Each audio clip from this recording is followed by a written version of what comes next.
Sa himuon nga contest alang sa Sugbo Negosyo, magpili ang Kapitolyo og 35 ka best performing nga mga patigayon nga magikan sa 7 ka mga distrito sa Sugbo nga gikan sa first batch sa mga benepisyaryo sa maong programa.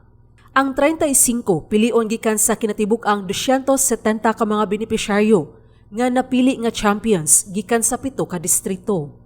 Ang maong champions ipaubos og evaluation sa mga evaluator nga kasagaran gikan sa Mandawi Chamber of Commerce and Industry o Department of Trade and Industry.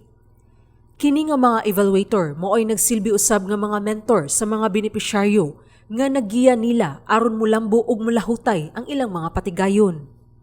Mao kini ang nasabutan atol sa tigom sa core group sa Sugbo Negosyo niadtong Martes, Hunyo 2 sa Kapitolyo. Karong Hunyo 15, sugdan ang evaluation.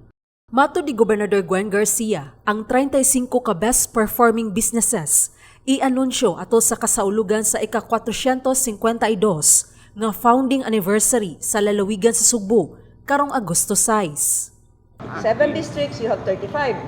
Diha na i-assign ang mga mentors kay ang 35 na may mag-contest. Correct. Yes. Kunya, kung naay nilusot sa board member, mo tabang ang board member.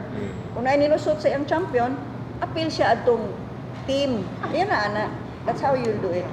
Ang Sugbo Negosyo kay usa ka economic assistance program sa kagamhanan sa lalawigan sa Sugbo nga nagtabang sa nawad-an og panginabuhian o pagpadayon sa mga patigayon nga naapektuhan sa pandemya. Sheila Gravinez, Balita sa Sugbo.